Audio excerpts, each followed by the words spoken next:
నమస్కారం ETV news కు స్వాగతం ముఖ్యాంశాలు రాజకీయ ముసుగులోని నేరస్తులను ఉపేక్షించొద్దన్న చంద్రబాబు సోషల్ మీడియా ఉన్మాదులను కట్టడి చేయాలని ఎస్పీలకు దిశానిర్దేశం వాహనమిత్ర పథకానికి మార్గదర్శకాలు జారీ ఏపీలో రిజిస్ట్రేషన్ డ్రైవింగ్ లైసెన్స్ ఉండాలని సూచన అక్టోబర్ 1న నిధుల విడుదల కృష్ణా జలాల్లో తెలంగాణ వాటా సాధిస్తామన్న రేవంత్ 904 టీఎంసీల కోసం ట్రైబ్యునల్ ఎదుట బలమైన వాదనలు వినిపించాలని సూచన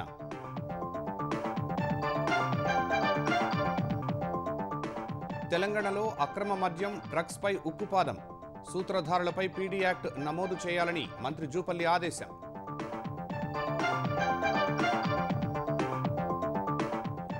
తిరుపతిలో నేటి నుంచి జాతీయ మహిళా సాధికారత సదస్సు ప్రారంభించనున్న లోక్సభ స్పీకర్ స్త్రీలు ఎదుర్కొనే సమస్యలపై చర్చ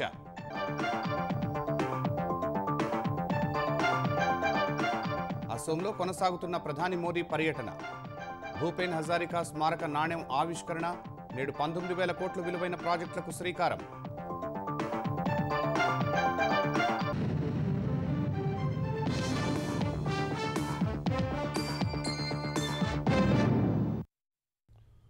తప్పు చేస్తే పార్టీలతో సంబంధం లేకుండా ఎవరినైనా శిక్షించాలని ముఖ్యమంత్రి చంద్రబాబు ఎస్పీలను ఆదేశించారు కూటమి ఎమ్మెల్యేలు మంత్రులు చెప్పే అంశాల్లో మంచి ఉంటే పాటించాలన్న సీఎం తనతో పాటు తన సహచర మంత్రులు ఎమ్మెల్యేలు తప్పుడు పనులు చెప్పరని స్పష్టం చేశారు రాజకీయ ముసుగులో నేరాలకు పాల్పడే వారిని ఉపేక్షించొద్దని తేల్చి చెప్పారు 4R విధానంతో అత్యుత్తమ పోలీసింగ్ చేస్తూ సోషల్ మీడియా ఉన్మాదులను కట్టడి చేయాలని దిశానిర్దేశం చేశారు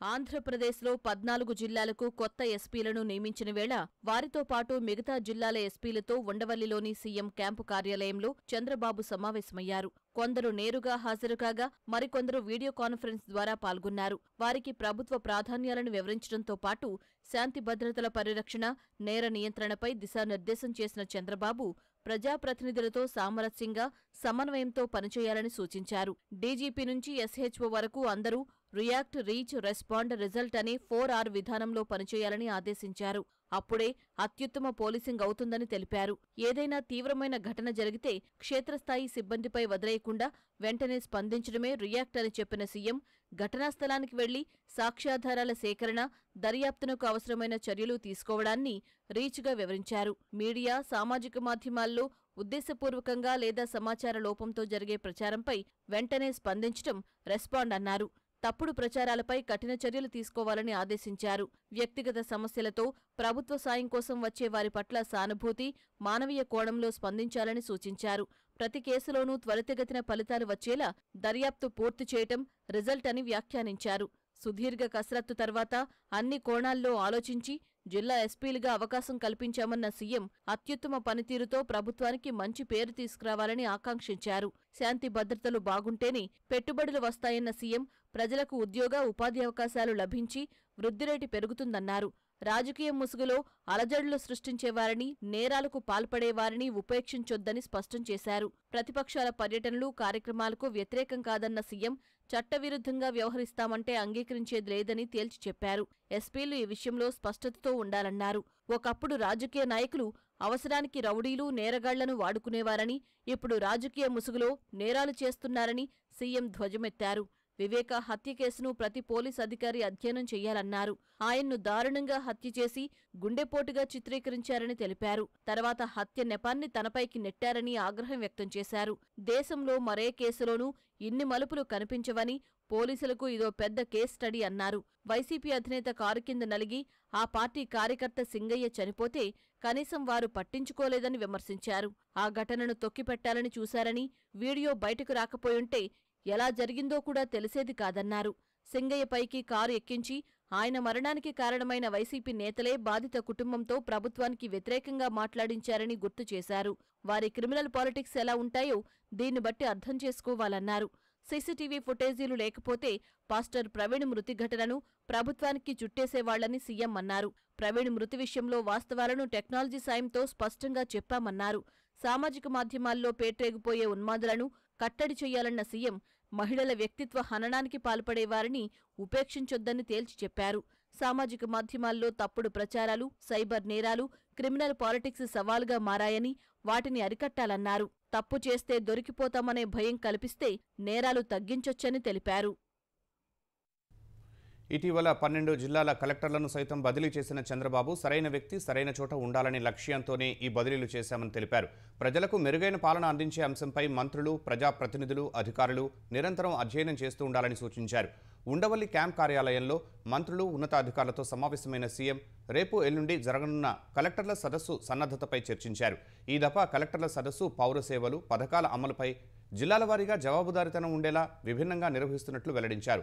పౌర సేవలు, సంక్షేమ పథకాలపై ప్రజల్లో సంతృప్తి పెంచేలా అందరూ పనిచేయాలన్నారు. ఆర్టీజీఎస్ ద్వారా నేపాల్లో చిక్కుకుపోయిన తెలుగువారిని వెనక్కు తీసుకొచ్చేందుకు మంత్రి లోకేష్ అధికారులు చేపట్టిన ఆపరేషన్ విజయవంతమైందని అభినందించారు. అమరావతిలో నిర్మిస్తున్న సిఆర్డీఏ భవన నిర్మాణ పనులపై సీఎం ఆరా తీయగా అక్టోబర్ 2 నాటికి పూర్తవుతుందని మంత్రి నారాయణ వివరించారు. సిఆర్డీఏ భవనంలోని ఒక ఫ్లోర్లో నైపుణ్యాభివృద్ధి సంస్థ ఏర్పాటు చేయాలన్న సీఎం మంత్రులు, అఖిల భారత సర్వీసుల అధికారుల నుంచి క్షేత్రస్థాయి సిబ్బంది వరకు పనితీరు మెరుగుపరిచేందుకు శిక్షణ కేంద్రం ప్రారంభించాలని సూచించారు. ఇకపై ప్రతి 3 నెలలకు ఒకసారి కలెక్టర్ల సదస్సులు నిర్వహించనున్నట్లు సీఎం తెలిపారు. 5 ఏళ్లలో మొత్తం 125 మంత్రివర్గ పెట్టుబడుల ప్రోత్సాహక బోర్డు సమావేశాలే లక్ష్యమని వివరించారు. ఆంధ్రప్రదేశ్లో ఆటో డ్రైవర్లకు ఏడాదికి 15,000 చొప్పున ఆర్థిక సాయంపై ప్రభుత్వం మార్గదర్శకాలు జారీ చేసింది. సొంత auto, motor cab, maxi cab కలిగిన డ్రైవర్లకు పథకం అమలు తీరు, లబ్ధిదారుల అర్హతలు, దరఖాస్తు చేసుకునే విధానం వంటి వివరాలు తెలియజేస్తూ ఆదేశాలు విడుదల చేసింది. వాహన బీమా, ఫిట్నెస్, మరమ్మతులు, ఇతర అవసరాల కోసం ఈ సాయం చేస్తున్నట్లు వెల్లడించింది. లబ్ధిదారులు సొంత వాహనం, డ్రైవింగ్ లైసెన్సు కలిగి ఉండాలని నిబంధనల్లో తెలిపింది. వాహనం, ఏపీ రిజిస్ట్రేషన్, ఫిట్నెస్, ట్యాక్స్ చెల్లింపు ధ్రువపత్రాలు ఉండాలని స్పష్టం చేసింది. 3-4 చక్రాల సరకు రవాణా వాహనాలకు పథకం వర్తించదని తెలిపింది. లబ్ధిదారుడు తప్పనిసరిగా ఆధార్, రేషన్ కార్డు కలిగి ఉండాలని స్పష్టం చేసింది. కుటుంబంలో ఒకరికి మాత్రమే పథకం వర్తిస్తుందని తెలిపింది. ప్రభుత్వ ఉద్యోగం చేస్తున్న వారు, పెన్షనర్లు అనర్హులని పేర్కొంది. ప్రభుత్వ శానిటేషన్ విభాగంలో పనిచేసే కుటుంబాలు మాత్రమే అర్హులని తెలిపింది. పట్టణాల్లో 1000 చదరపు అడుగులపైన నివాస లేదా వాణిజ్య స్థలం ఉన్నవారు అర్హులు కాదని స్పష్టం చేసింది. వాహనంపై ఎలాంటి చలాన్లు, జరిమానాలు పెండింగ్లో ఉండకూడదని పేర్కొంది. లబ్ధిదారుల ఎంపిక, పథకం అమలు కోసం గ్రామ, వార్డు సచివాలయాలు, రవాణా శాఖ చర్యలు తీసుకోవాలని ఆదేశించింది. ఈ నెల 17 నుంచి 19 వరకు ఆన్లైన్ ద్వారా దరఖాస్తుల స్వీకరణకు ఏర్పాట్లు చేయాలని ఆదేశించింది. అక్టోబర్ 1న లబ్ధిదారుల ఖాతాల్లో సీఎం చంద్రబాబు నగదు జమ చేస్తారు. కృష్ణా జలాల్లో తెలంగాణకు న్యాయపరంగా రావాల్సిన 904 టీఎంసీల వాటాను సాధించి తీరాలని ముఖ్యమంత్రి రేవంత్ రెడ్డి స్పష్టం చేశారు. నికర, మిగులు, వరద జలాల్లో చుక్కనీరు కూడా వదులుకునేది లేదన్న ఆయన ఈ మేరకు కృష్ణా ట్రైబ్యునల్లో బలంగా వాదనలు వినిపించాలని న్యాయ నిపుణులకు దిశానిర్దేశం చేశారు. ఢిల్లీలో ఈ నెల 23 నుంచి 25 వరకు కృష్ణా జలాల వివాద ట్రిబ్యునల్ విచారణలో తెలంగాణ తరపున వినిపించాల్సిన తుది వాదనలపై సీఎం రేవంత్ రెడ్డి సమీక్ష నిర్వహించారు. మంత్రి ఉత్తమకుమార్ రెడ్డి, సుప్రీంకోర్టు సీనియర్ న్యాయవాది వైద్యనాథన్, సీడబ్ల్యూసీ మాజీ చైర్మన్ కె వోహ్రా, నీటిపారుదల శాఖ సలహాదారు ఆదిత్యనాథ్ దాస్తో సీఎం చర్చించారు. కృష్ణా జలాల్లో తెలంగాణకు 904 టీఎంసీల నీటి వాటాను సాధించుకునేందుకు పట్టుబట్టాలని సీఎం దిశానిర్దేశం చేశారు. అవసరమైన ఆధారాలను వెంటనే సిద్ధం చేసి న్యాయ నిపుణులకు అందించాలని ఆదేశించారు. కృష్ణా జలాల్లో ఇప్పటివరకు జరిగిన అన్యాయానికి అడ్డుకట్ట వేసి తెలంగాణకు రావాల్సిన ప్రతి నీటి బొట్టును దక్కించుకునేలా సమర్థ వాదనలు వినిపించాలని స్పష్టం చేశారు. ఆధారాలన్నీ ట్రైబ్యునల్ ముందుంచాలని న్యాయ నిపుణులకు సూచించారు. నికర జలాలైనా, మిగులు జలాలైనా, వరద జలాలైనా సరే తెలంగాణకు చెందాల్సిన నీటి వాటాలో చుక్క నీరు కూడా వదులుకునేది లేదన్నారు. ఉమ్మడి రాష్ట్రం నుంచి ఇప్పటివరకు కృష్ణాపై పూర్తయిన పెండింగ్, ప్రతిపాదిత ప్రాజెక్టుల వివరాలన్నీ ట్రిబ్యునల్ ముందుంచాలన్నారు. ఉమ్మడి రాష్ట్రంలో జారీ చేసిన జీవోలు, మెమోలు, డాక్యుమెంట్లను సిద్ధంగా ఉంచుకోవాలన్నారు. దిగువ రాష్ట్రాల హక్కులతో పాటు నదీ వాటాల పంపిణీ న్యాయ సూత్రాల ప్రకారం కొత్తగా ఏర్పడ్డ తెలంగాణకు కృష్ణాలో 904 టీఎంసీల నీటి వాటా రావాల్సిందేనని వాదించాలని సీఎం సూచించారు.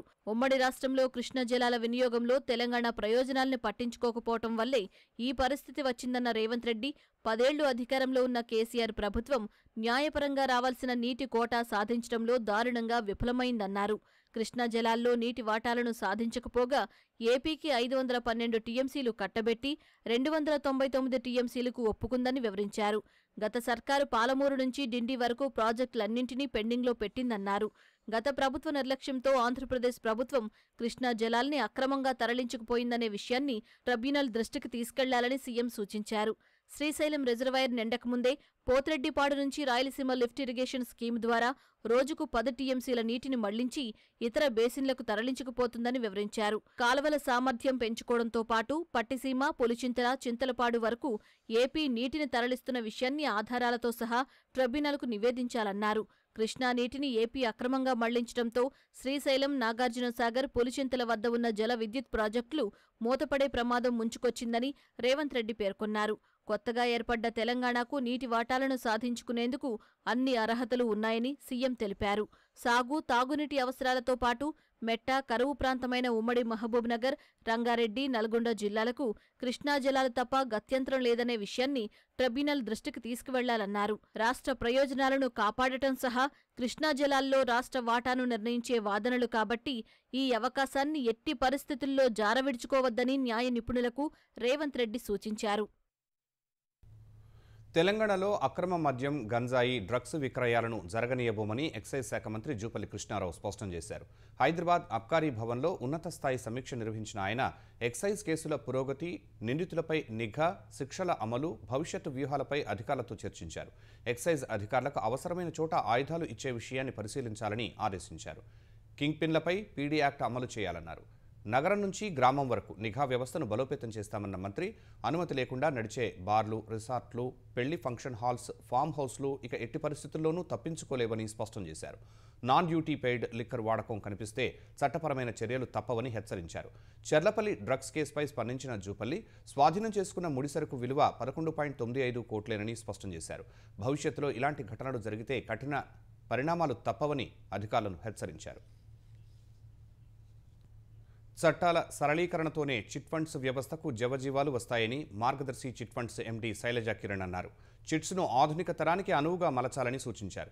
బెంగళూరులో అఖిల భారత చిట్ ఫండ్స్ సమ్మేళనం వేదికగా 1982 చిట్ ఫండ్స్ చట్టాన్ని సరళీకరించడానికి పలు ప్రతిపాదనలు చేశారు. శైలజా కిరణ్ ప్రతిపాదనలను పరిగణలోకి తీసుకుంటామని కర్ణాటక అధికారులు తెలిపారు. భారతీయ ఆర్థిక వ్యవస్థకు పునాది వంటి చిట్ ఫండ్స్ను ఆధునిక తరానికి అనువుగా మలచటం అనివార్యమని మార్గదర్శి chit funds MD Shailaja Kiran ఉద్ఘాటించారు. బెంగళూరులో కర్ణాటక చిట్స్టర్ సమాఖ్య నేతృత్వంలో శనివారం నిర్వహించిన అఖిల భారత చిట్ ఫండ్స్ సమ్మేళనానికి ఆమె ముఖ్య అతిథిగా హాజరయ్యారు. చిట్ ఫండ్స్ సంస్థలు ఎదుర్కొంటున్న వ్యవస్థాగత సమస్యలు పరిష్కరించేందుకు 1982 చిట్ ఫండ్స్ చట్టాన్ని సరళీకరించాలంటూ 3 కీలక సవరణలను ప్రతిపాదించారు. చిట్ ఫండ్స్పై విధిస్తున్న 18% జీఎస్టీకి పూర్తిగా మినహాయింపు ఇవ్వాలని, కాదంటే కనీసం 5% తగ్గించాలని శైలజా కిరణ్ కోరారు. So section 16 talks about in every auction 2 subscribers being present. If this can be changed to digital participation, where people can participate online auctions, it will help the subscribers and reduce the operational burden. The current issue is lack of clarity, delays release of security when subscribers don't claim price amount. So this can be looked into by the registrars and release our fixed deposit amount once the chit is terminated. GST rationalization via chit funds being charged 18% when banks, NBFCs are not charged anything on the interest earned by them. So seek your help in rationalizing this. Shailaja Kiran సూచనలను పరిగణలోకి తీసుకుంటామని కర్ణాటక సహకార శాఖ కార్యదర్శి SB సెట్టన్ననవర్ చెప్పారు. Chit fund సంస్థలన్నీ ఐకమత్యంతో సమస్యలు పరిష్కరించుకుంటూ ఈ వ్యవస్థను మరింత బలోపేతం చేయాలని Mysuru sales chit funds MD Manoj Kumar పిలుపునిచ్చారు. Madam Shailaja rightly pointed out that people have a lot of misconceptions about the chit fund industry. I think on behalf of my department, I think we should, as a campaign, we should take up an awareness camp, at least in Karnataka where I can do it. I was even more enlightened by Madam's speech when she spoke about the legal impediments that the chits are facing. Different types of rules prevailing over different states, and uniformity of rules need to be there. In this direction, I think we have to take it up with the central government. I would be able to at least raise it before the concerned authorities. We are committed, and then we'll work together as a team and then bring as many reforms as possible in this particular sector to make it trustworthy, again, a robust system and digital. Let us go digital. I am going digital as ma'am is going digital. So we'll all go digital, make everybody know at the fingertips of their phones, they should be able to participate, they should be able to know what is happening in their JIT. అఖిల భారత chit funds సమ్మేళనంలో ప్రధానమంత్రి ఆర్థిక సలహా మండలి సభ్యులు doctor శ్యామిక Ravi, Karnataka రాష్ట్ర సహకార సంస్థల registrar టీహెచ్ఎం Kumar సహా పలువురు ప్రముఖులు పాల్గొన్నారు. సాంకేతికంగా ఎదురయ్యే సరికొత్త సవాళ్లు, వాటిని ఎదుర్కోవడంలో మహిళలు ఎదుర్కొంటున్న ఇబ్బందులు అజెండాగా తిరుపతిలో తొలి జాతీయ మహిళా సాధికారత సదస్సు నేడు ప్రారంభం కానుంది. లోక్సభ స్పీకర్ ఓం బిర్లా నేతృత్వంలో 2 రోజుల పాటు జరగనున్న ఈ సదస్సుకు అధికారులు విస్తృత ఏర్పాట్లు చేశారు. ఈ సదస్సుకు ఓం బిర్లా, సీఎం చంద్రబాబు, పార్లమెంటరీ మహిళా సాధికార కమిటీ చైర్పర్సన్ పురంధేశ్వరి సహా కూటమి నేతలు హాజరు కానున్నారు. అభివృద్ధి చెందిన భారతదేశానికి మహిళలు ఏ విధంగా నాయకత్వం వహించాలనే అంశంపై సదస్సు నిర్వహించనున్నట్టు పురంధేశ్వరి తెలిపారు. మహిళా సాధికారతకు కేటాయిస్తున్న నిధుల వినియోగం, పెరుగుతున్న శాస్త్ర సాంకేతిక పరిజ్ఞానంతో ఎదురవుతున్న సమస్యలు సహా పలు అంశాలపై చర్చిస్తామని ఆమె వెల్లడించారు. తెలుగువారి ఆత్మగౌరవం, ఆత్మవిశ్వాసం కలగలిపి తెలుగు వైభవంగా అమరావతిలో నిర్మించే ఎన్టీఆర్ స్మృతివనం ప్రాజెక్టును చేపట్టాలని ముఖ్యమంత్రి చంద్రబాబు దిశానిర్దేశం చేశారు. తెలుగు సంస్కృతి, సంప్రదాయాలు, భాష, సాహిత్యం, కళలు, ప్రాచీన చరిత్రకు పెద్దపీట వేస్తూ దీనిని చేపట్టాలని సూచించారు. ఎన్టీఆర్ విగ్రహం ఏర్పాటుపై క్యాంప్ కార్యాలయంలో సమీక్షించిన చంద్రబాబు ఎన్టీఆర్ విగ్రహ నమూనాలను పరిశీలించారు. అమరావతిలోని నీరుకొండ వద్ద చేపట్టనున్న ఈ ప్రాజెక్టులోని అంశాలను అధికారులు సీఎంకు వివరించారు. ఈ ప్రాజెక్టులో భాగంగా ప్రాచీన తెలుగు చరిత్రతో పాటు అల్లూరి, పొట్టి శ్రీరాములు లాంటి విశిష్ట వ్యక్తుల విగ్రహాలు, సంస్కృతి, సంప్రదాయాలు, భాష, లిపి వివరాలను తెలియచెప్పేలా ఏర్పాట్లు చేయాలన్నారు. ప్రజా రాజధాని అమరావతిని కూడా ప్రతిబింబించేలా ప్రాజెక్టు చేపట్టాలన్నారు. 182 మీటర్ల ఎత్తైన ఎన్టీఆర్ విగ్రహ స్మృతివనం ప్రాజెక్టుకు అనుబంధంగా నీరుకొండ రిజర్వాయర్ను తీర్చిదిద్దాలన్నారు. పర్యాటకులు పెద్ద ఎత్తున సందర్శించేందుకు అనువుగా ఏర్పాట్లు చేయాలని తెలిపారు. అమరావతిని అనుసంధానిస్తూ కృష్ణానదిపై చేపట్టనున్న ఐకానిక్ వంతెన డిజైన్లను కూడా సీఎం పరిశీలించారు.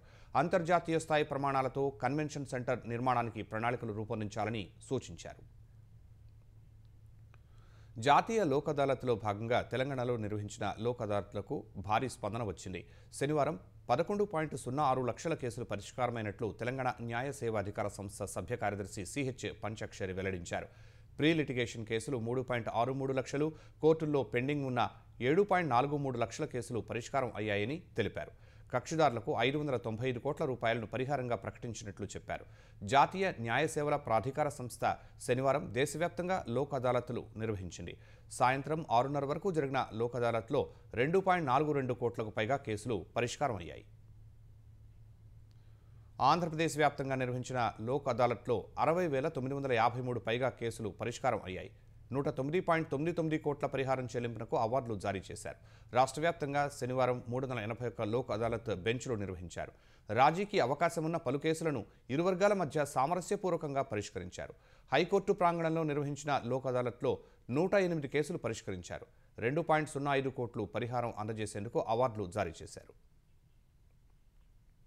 రష్యా చమురు కొనుగోలు చేస్తున్నందుకు భారత్పై భారీ సుంకాలు విధించిన అమెరికా అధ్యక్షుడు ట్రంప్ తాజాగా నాటో దేశాలకు కీలక సూచనలు చేశారు. నాటో దేశాలు రష్యా నుంచి చమురు కొనుగోలు నిలిపివేసి చైనాపై సుంకాలు విధించినప్పుడే ఉక్రెయిన్ రష్యా యుద్ధం ముగుస్తుందన్నారు. మాస్కో నుంచి చమురు కొనుగోలు చేస్తున్నందుకు చైనాపై 50 నుంచి 100% సుంకాలు విధించాలన్నారు. నాటో దేశాలు ముందుకొస్తే తాను సిద్ధమేనని ప్రకటించారు. రష్యా నుంచి చమురు కొనుగోలు చేస్తుండటం షాక్కు గురిచేస్తోందని సొంత సోషల్ మీడియా ట్రూత్ సోషల్లో ట్రంప్ పేర్కొన్నారు. ఈ చర్యలే రష్యాతో చర్చలు, బేరసారాల శక్తిని బలహీనపరుస్తున్నాయని చెప్పారు. యుద్ధంలో విజయం సాధించాలనే పూర్తి నిబద్ధత నాటో దేశాల్లో కనిపించడం లేదని విమర్శించారు. చమురుపై నాటో నిషేధంతో పాటు చైనాపై 50 నుంచి 100% సుంకాలు విధించడం వంటి చర్యలు యుద్ధం ముగింపునకు దోహదపడతాయన్నారు. భారతరత్న అవార్డు గ్రహీత భూపేన్ హజారికా పాటలు దేశాన్ని ఏకం చేస్తూ ప్రజలకు ఉత్తేజాన్ని ఇస్తూనే ఉన్నాయని ప్రధాని నరేంద్ర మోదీ తెలిపారు. గువాహటిలో జరిగిన సంగీత దిగ్గజం భూపేన్ శత జయంతి ఉత్సవాల్లో పాల్గొన్న ప్రధాని ఆయన సృష్టిలో ఏక్ భారత్ శ్రేష్ఠ భారత్ అనే భావన ఉంటుందని పేర్కొన్నారు. ఈ వేడుకల్లో సాహిత్య అకాడమీ అవార్డు గ్రహీత అనురాధ శర్మ పూజారి రచించిన భూపేన్ హజారికా జీవిత చరిత్ర పుస్తకాన్ని ఆవిష్కరించారు. ఆర్బీఐ రూపొందించిన 100 రూపాయల స్మారక నాణ్యాన్ని ప్రధాని విడుదల చేశారు. ఈశాన్య రాష్ట్రాల్లో హింస చెలరేగినప్పుడు తన స్వరం ద్వారా హజారికా ప్రజల్లో ఐకమత్యం తీసుకొచ్చారని కొనియాడారు. దేశ ఆర్థిక అభివృద్ధికి రైలు, రోడ్డు అనుసంధానం ఎంత అవసరమో దేశ ఐక్యతకు సాంస్కృతిక అనుసంధానం అంతే అవసరమని మోదీ వ్యాఖ్యానించారు. ఇవాళ అసోంలో 19,000 కోట్ల విలువైన అభివృద్ధి ప్రాజెక్టులకు ప్రారంభోత్సవాలు, శంకుస్థాపనలు చేయనున్నారు.